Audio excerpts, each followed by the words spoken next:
I'm Meena Jain. I have been practicing in St. Petersburg, Florida since 1984.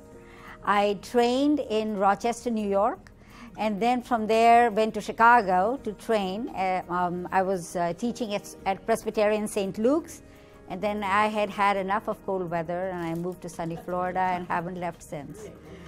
So basically, I'm board certified. I did obstetrics and also for almost about 10 years. And then my husband passed away. I had little kids, so I stopped delivering babies and just did gynecology. So now I've been practicing GYN since almost 1991, exclusively gynecology. As Pam mentioned, we are one of the 25 epicenters in the country and one of 2 epicenters in the state of Florida. The other one is, I think, it's in Orlando? Okay, it's in Orlando. Before we get to robotic surgery, my presentation is going to be a little overview of gynecology, just to kind of discuss the basic pathologies, what we see, and then the surgery benefits of robotic over traditional surgery. And I'm glad we have gentlemen, and I always tell them, I said, you know what I'm going to talk about today is going to affect people who are here, wives, daughters, sisters, moms, anyone, because this kind of this minimally invasive surgery, which we call robotic surgery basically, is beneficial at all ages. So there are some myths which I would like to remove by the end of the presentation. Like, so there are some people who believe that robotic surgery should only be done in younger people, or it is something for only complex pathology. All these things I want to go ahead and hopefully change your mind. The commonest pathology which we see in our patients could be benign or malignant, and that is where the robotic surgery is going to be coming in. There are symptoms, surgical options, and then various kind of surgeries. I want to say this to everybody: women don't complain, and everybody who's here already knows that. We take care of everybody else, take care of ourselves last, and therefore a lot of time people don't complain of pathology. They come in my office and they have a request written, I'm here just for an annual checkup. And then when I ask them questions, I find out that they've been living with so many problems, and they've had so many problems. So once I discuss a few symptoms, I'm hoping that we will have a awareness which you can pass on to your friends and your family, and what is normal and what isn't normal. But to start from the beginning, the basic area a gynecologist deals with is the uterus, tubes, and ovaries. Ovaries make the hormones. Tubes are basically involved in picking up the egg and having the egg turn and come to the uterus and basically forming a baby. It is, hold on. Another thing which I always say, this is harder than robotic surgery.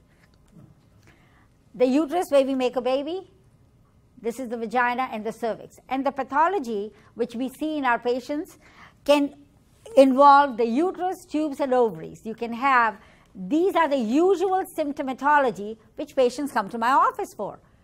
Unfortunately, they may have all these symptoms but don't complain. I have patients who have tumors which are 5 and 7 pound tumors. They have they've been having abdominal pain, they've been having abnormal bleeding, they've been having severe discomfort, they've been having incontinence, they have been having leakage of urine, they've been having abnormal discharge. All these things have been ignored by a lot of these patients. So if you look at the commonest pathology are these tumors. They are called as fibroids. They are benign. In the past, anybody who had fibroids used to end up with hysterectomies. You do not need to have surgery just because somebody has a fibroid. The fibroids are benign tumors. Only time they need surgery is if they are causing pain or discomfort or bleeding or pressure. I have seen patients who can have a fibroid the size of almost a 5 or 6 months pregnancy and still have no symptoms. obviously they need to be managed. But imagine having a 5 or 6 months size uterus with a pathology, with a fibroid or a cyst. These patients will go to the bathroom a lot, will have a lot of backache, will have a lot of constipation. And again, a lot of our patients, especially as we get in our 50s, 60s, 70s, we all think that's normal. Leakage, that's normal. Running to the bathroom all the time, that's normal. All these pathologies, I'm hoping that once I discuss, we are now going to go ahead and believe that those are normal pathologies. This is the conservative management we have in patients. You can go ahead and shrink the fibroids. There are removing the fibroid or removing the uterus. We have, in the past, when patients used to have fibroids, more often than not, they used to have a big incision, the uterus was taken out, and they had to have a hysterectomy. There are now minimally invasive options where you can just remove the fibroid, not have to have a hysterectomy, patient goes back the same day, goes back to work in a week. And therefore, these are minimally invasive options which we have available. Endometriosis is something which I am very passionate about, and I want people to understand about endometriosis, because it is a pathology which only is going to be diagnosed if the symptoms are told by the patient, if the physician listens to the symptoms and the examination. The reason I say that is that all the tests in this condition are negative. Patients' typical symptoms of endometriosis is they start at a very young age. You can have, we all have daughters or nieces, or we know someone who's 15, 16 years old and they have severe cramps and severe pain and they miss going to school because of this discomfort. And these patients go to a doctor's office, they get examined, they have an ultrasound, and they're told that's just normal. It is very important for us to understand that endometriosis can start at a very young age, and it can have symptoms which are associated with severe pain, discomfort with intercourse. It affects their marriage life, it affects their personal life. These patients bleed a lot, these patients have difficulty getting pregnant. And all these can be avoided by early diagnosis. The reason these patients were not getting an early diagnosis was because you had to get a big surgery to do a diagnosis. And unfortunately, all the tests are negative. The only thing the patient has is this severe pain with an exam.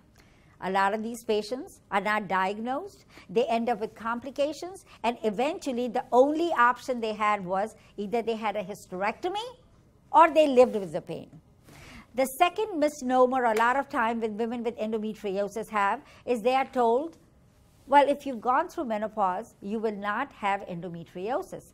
Theoretically, that may be correct. However, we are finding out that women who have endometriosis at a younger age have a higher incidence of ovarian cancer. And I will touch upon that when I come to the ovaries. So it is very important for us to make sure that we are diagnosing and treating endometriosis aggressively, and therefore, and there are enough studies which have come out which have said that early diagnosis is very important. Accurate treatment, conservative management can save women hysterectomies and also relieve their pain. Another condition which is very often, which is missed, is pelvic floor disorders. We have women in our practices, they have leakage of urine. They get up 4 or 5 times at night to go to the bathroom. They are wearing pads, they are wearing Depends, and they are told, it's okay, it's just your age. It isn't your age. Like I said about endometriosis, pelvic pain is not normal. Anybody who says just because your tests are negative, it's in your head, is basically doesn't have the test to diagnose it correctly. So the same thing happens with women with pelvic floor disorders. They usually wait till either their organs are falling down so badly that they are very uncomfortable, or a lot of these women have incontinence, but they are basically told, well, leakage of urine is fine. I think we recently had I think on Oprah or somewhere where Whoopi Goldberg said, well, you know, little spritz, little leakage is normal. Well, the fact of the matter is, the reason it is being ignored for incontinence is, you know why? Because the surgeries in the past which were involved in treating incontinence was so complicated, and they were so difficult, and they involved a recovery and blood recovery which took 6 to 8 weeks, and blood loss which was a lot longer, and very heavy blood loss, that in these women, if you went ahead and you did the surgery, they would rather say, you know, I don't want to have surgery, I'll just go ahead and have problem with leakage. But now, as I will explain, with robotic surgery, we can treat these patients with a minimally invasive option where they can go home the same day and do not have to suffer with and have an excellent quality of life. A lot of these patients with pelvic floor disorders, of course, you know, we have other conservative management, but a lot of women who are now in their 60s, 70s, 80s don't want to go around with a pessary or have to have any kind of a mass protruding all the time in their rest of their life. And a lot of these women, when they're sexually active, cannot have a large pessary inside. So in the past, like I said, the surgeries were very complex. Now with the robot, we can do a lot of minimally invasive procedures. Precancerous cells are very important to be diagnosed. Anybody who after menopause has bleeding is not normal. I have so many patients who say, well, you know what, I went through menopause about 10 years ago, and then I just had a period. That's not a period. That's a sign of something very serious. Getting regular pap smears a lot of time people are like, well, you know, I've had a hysterectomy. I don't need to have a pap smear. You need to have a checkup done to make sure that there are no precancerous cells in the vagina, in the vulvar area. You still need to go and get a checkup done on an annual basis. But precancerous disease of any organ, whether it is the uterus, tubes, ovaries, cervix, is going to give complete success if it is diagnosed by minimally invasive option. You miss these things and they become cancerous, these patients end up needing a lot of major surgeries. So, as I mentioned, abnormal bleeding, discomfort, pelvic pain. I keep emphasizing the same thing. Pelvic pain is not normal. Just because your tests are negative and you're still having pelvic pain, please don't ignore it. Find a physician who listens to you and diagnoses and takes care of it. Uterine cancer, one of the most common cancers, again, postmenopausal bleeding, discomfort, pelvic pain, important to be treated. Now, as an oncologist, the gynecology oncologists are doing more than 90% of these surgeries robotically. When these oncologists, in the past, when they used to do surgery, the patient used to get cut from the top to the bottom. The patient was in the hospital for at least 5 to 7 days. They had a much higher incidence of complications. Now they can do these surgeries robotically. And in those, the recovery is between 24, they go home within between 24 to 48 hours, and their recovery is much faster. So, but the key is early diagnosis. I am very passionate about ovarian cancer. It's called a silent killer. And the reason it's called a silent killer is because there are no symptoms of this disease. The studies have shown that women may have precancerous ovarian disease for 15 years before it becomes symptomatic. Despite all the new technologies, if a patient has a clinical diagnosis of ovarian cancer, despite the best advanced surgery, despite the chemotherapy and radiation, we have not been able to improve the survival significantly. So the key for ovarian cancer is early diagnosis. Early diagnosis means that if you have unusual bloatedness and gassiness and achiness and feeling like you think you may have a period, if you have backache, you are having discomfort with intercourse, these symptoms cannot be ignored. In these patients, if you go back and you find out that they have history suggestive of endometriosis, which means that when they were younger, they used to have heavy periods, painful periods, for some reason ended up needing a partial hysterectomy, but still have ovaries, have history of ovarian cysts. In those patients, my antenna goes up much higher, suspicion of ovarian tumor. I have been in practice almost since 1980. I've been in practice since '84. I have never had anybody on my watch on one of my patients on my watch develop ovarian malignancy. By doing laparoscopy in the past, when patients had non-specific pelvic pain and tender exam and enlarged cyst, even if they were older, by doing minimally invasive surgery and diagnosing, on an average, we are diagnosing in my practice 10 to 12 precancerous diseases a year. That means that these women, if they were not diagnosed, had a very high risk of developing ovarian cancer down the line.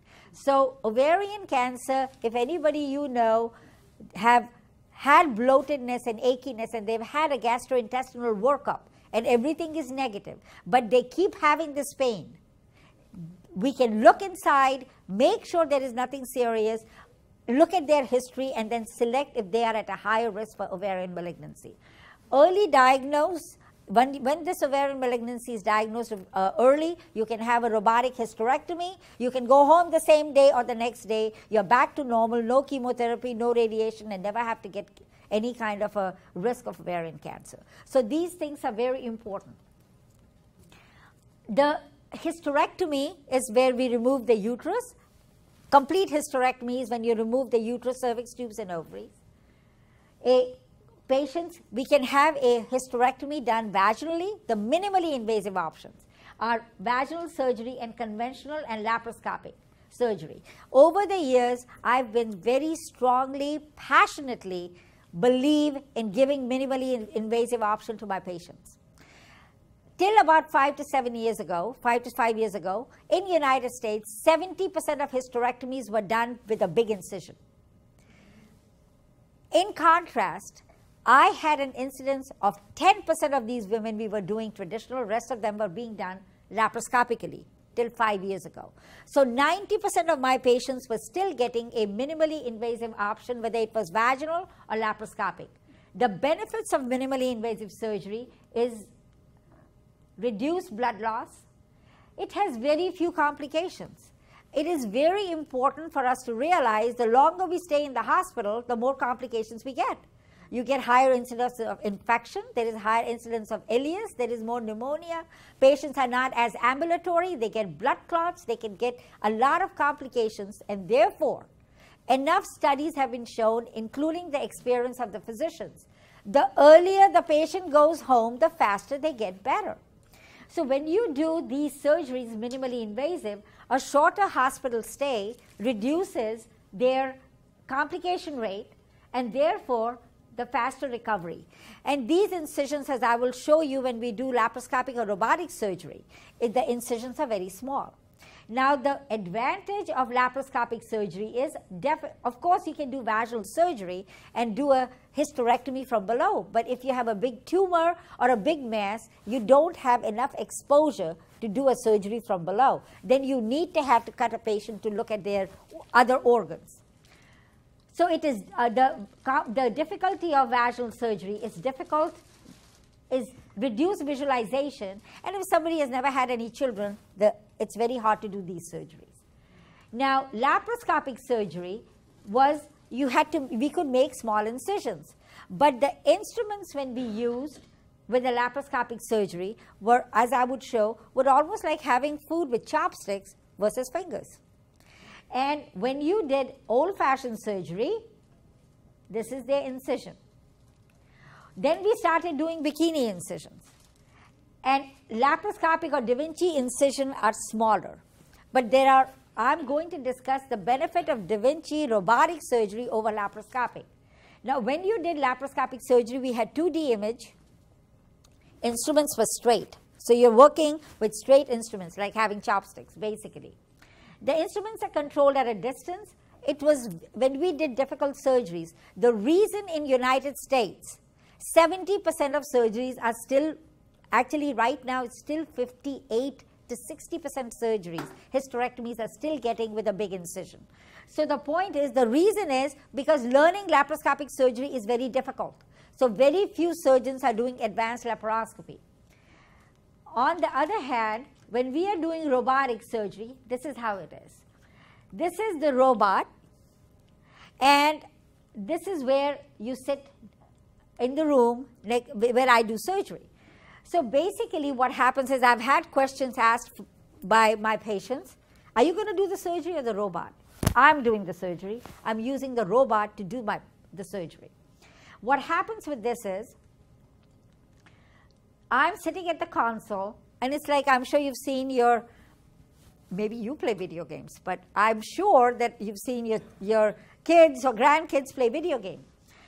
Basically, what I'm doing is I'm sitting on the console. I have these two little ports where I am immersed in the video. You almost feel that you're sitting inside an abdominal cavity because you have a 3D magnification. It is 300 times magnified, and the details are immaculate. The surgery, when I move my hands, there are instruments inside which are moving. And these, even though the robot looks like a monster, the instruments are as small as I will show you. You see the size? The instrument, now this is not the size of the instrument. This is the size of the instrument. Do you see how tiny it is? This is so small compared to a hand. But the reason I want to show this is the difference between chopsticks and fingers. When you have a robot and when you're doing surgery with a robot, it helps me to operate with a lot more precision. You become a better anatomist. You have good magnification. You can see blood vessels much better. The blood loss with robotic surgery is minuscule compared to old-fashioned surgery. The tissue which is getting necrosed, or the trauma to the tissue which is directly responsible for getting post-operative infection, is much less with the robot because you're cutting almost like a laser.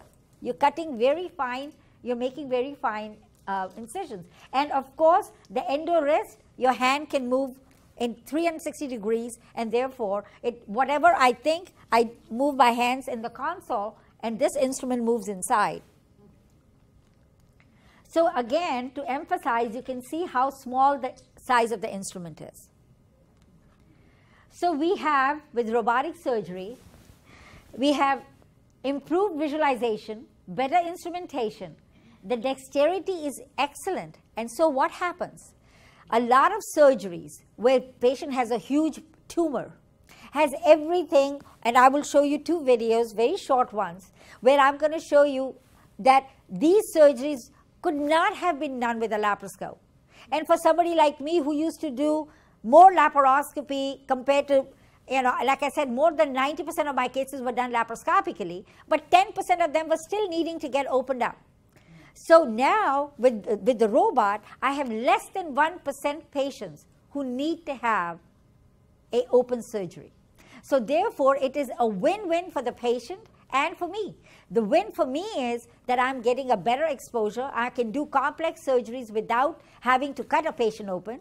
And of course, the benefits of a minimally invasive surgery are there with the patient. And therefore, they recover faster, they go home faster, they are back to work much faster. In my patients, when I'm doing robotic surgery, I can do a hysterectomy.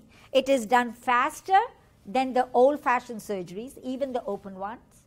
The patients usually go home, about 60% of my patients go home the same day after having a hysterectomy. They can drive in 3 to 4 days. They are back to work, a sit-down job, within about a week to 10 days.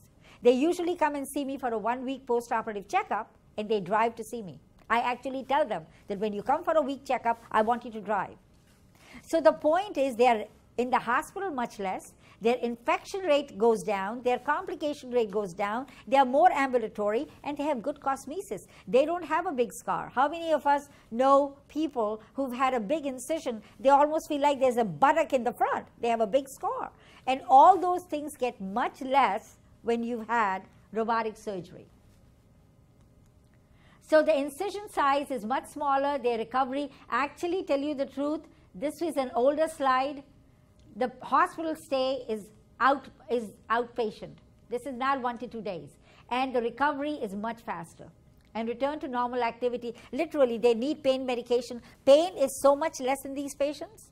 They can probably take maybe a Vicodin or maybe take an Ultracet for a day or two. And then after that, just Tylenol is all what they need. And this is after a hysterectomy. And like I said, that we have a lot of patients who have now can get minimally invasive surgery for endometriosis, for pelvic pain, and we can avoid having them get a hysterectomy. We can go ahead and save their uterus. There are a lot of benefits of saving the uterus. You know, we don't want to just take out the uterus and ovaries without understanding what are the consequences of that. And then many times in those patients, you can give these options where they can get pain-free. They don't have to be incontinent. They don't have to live with a tumor. They don't have to have all these discomfort, and it doesn't have to affect their 3 months of their life. They can have a procedure done, recover, and go home. Another benefit of robotic surgery is overweight women.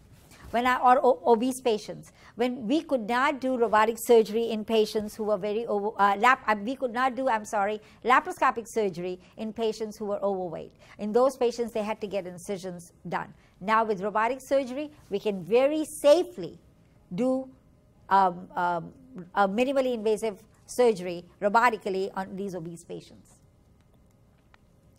So basically, it's saying exactly the same thing which I said before, that it is quick recovery, better for the patient, better for the surgeon, because literally there is no comparison to what I can see with the robot and how specific and accurate my movements are. I always tell everybody, the more comfortable the surgeon, the safer the surgeon. Very important.